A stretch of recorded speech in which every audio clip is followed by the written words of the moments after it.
Hi, so welcome to KILTBeARD.com.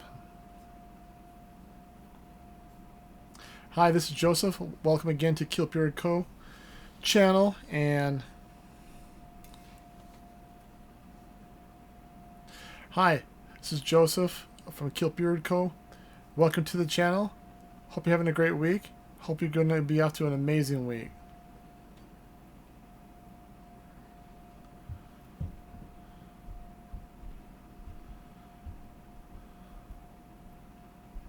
Hi, Joseph from KILT BEARD CO.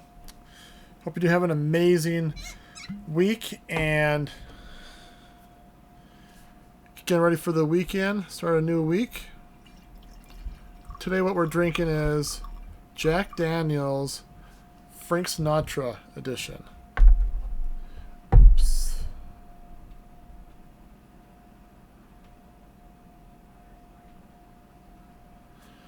This amazing, very so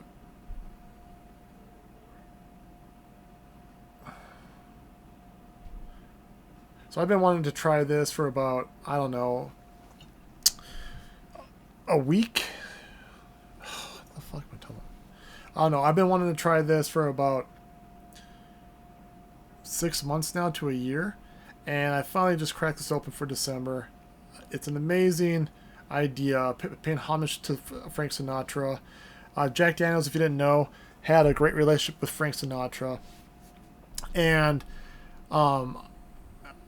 when I was first introduced to Frank Sinatra's music while serving in the army, we would play cards, drinks, smoke cigars, while listening to Frank Sinatra, Dean Martin, and others.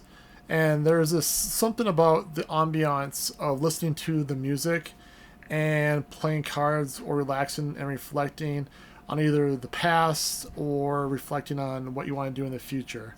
And December to me is one of those months that you, or at least I tend to do that more often. And I was told about Jack Daniels and Sinatra edition early in 2023 and found a couple of bottles in Las Vegas during my summer trip.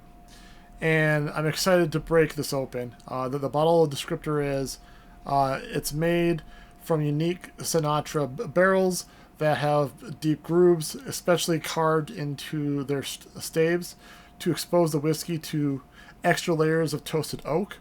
So this added exposure imparts a rich amber color, bold character, and pleasant smokiness, punctuated by the incredibly smooth vanilla finish. Much like Frank, this Tennessee whiskey is one of a kind. And in case you didn't know, and I don't have ice cubes on me right now, but the cool thing I learned was that if in Frank's way, it's called Frank's way, 3 ice cubes, 2 fingers of whiskey, and a splash of water.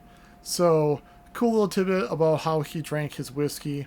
I find this as an elevation of your typical Jack Daniels for sure. There's much more personality. You can really, the oak really comes through, and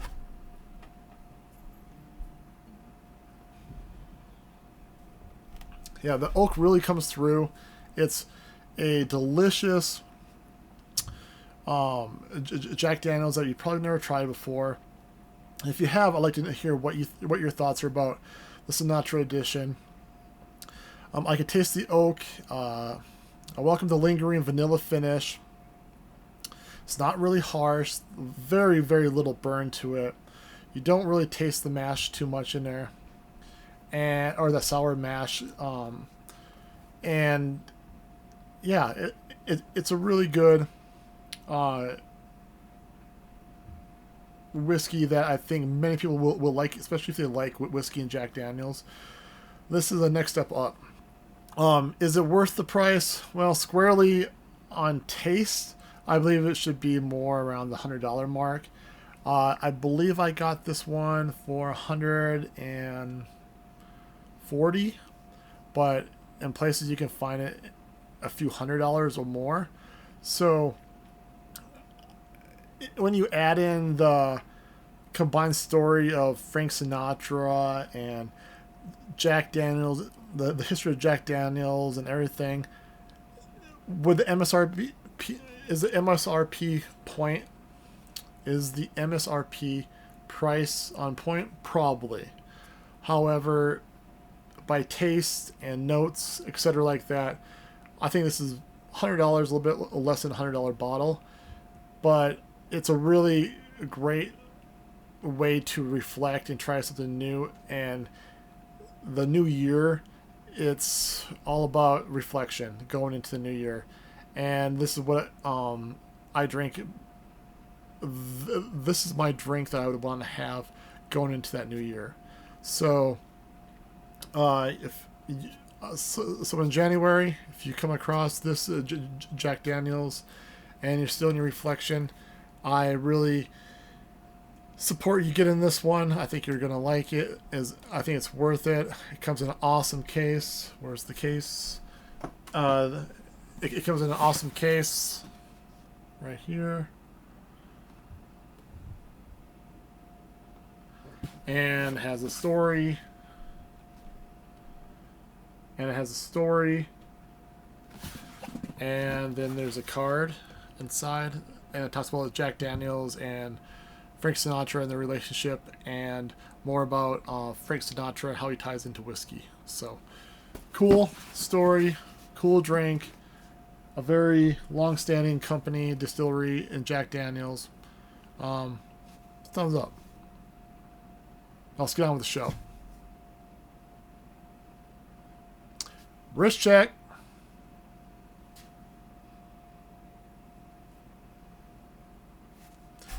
Cheers.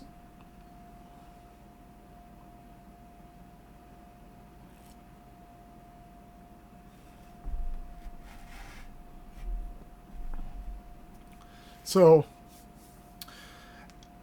I was first introduced to Frank Sinatra's music while serving in the Army. And we would play cards, drink, smoke cigars while listening to Sinatra, Dean Martin, and others. Johnny Cash, etc. There is something about the ambiance of listening to his music and playing cards and relaxing and reflecting. And December, January to me are those reflecting times, at least for me in my life. I like to, think about the year that just ended and get excited for what can become of the new year. And that transition really plays in the cool story of Frank Sinatra and this Jack Daniels. This has been on my radar through 2023. My friend told me about it. I went to Vegas, searched the heck out of that city, and finally came across a few bottles of this. There were 5, and you basically can't find them anymore. I got it for MSRP, so I got lucky on that. They go for a few $100. I believe I got it for $120 to $130. I believe it was. My mind, yeah, $120, $130. Let's call it $125 in the middle, and I thought this was the best time to break it open. And as I just tasted right there, you really get that oakiness and that vanilla, and it cuts out that sour mash that you typically have. Even though that's more of a bourbon, typical in the corn, you really get more of that barrel than you typically would, especially in a Jack Daniels. And the descriptor says that it's made from a unique Sinatra barrels, so that's pretty cool to have your own barrel. And they have deep grooves specially carved into their staves to expose whiskey to extra layers of toasted oak. This added exposure imparts a rich amber color, bold character, and pleasant smokiness, punctuated by an incredibly smooth vanilla finish. I definitely taste the vanilla finish on this. It has a really good finish in my opinion. Much like Frank, this Tennessee whiskey is one of a kind. So another cool thing, if you want to have it Frank's way, is 3 ice cubes, 2 fingers of whiskey, and a splash of water. So that's a pretty cool thing. I might actually try that later on and see how it tastes. If we cut down the alcohol and let those flavors really come through. And is it worth it? I say it's a $100 bottle, maybe a little bit less. But when you add in the story of Jack Daniels and Frank Sinatra, and like I mentioned earlier, the ambiance of him, you know, this will fetch a few more. This will fetch more of a premium. So the 130 I paid for, I think, is very reasonable. You won't be disappointed in it. However, if you're buying it for $300, unless you're really trying to close out your collection or your collector, it may not be the best price tag at like $300+. Max, I'd say 150, like I said, because the ambiance of it all. But yeah, a good whiskey, a well-deserved. Happy to try it. Happy to have it in my collection. And once again, cheers.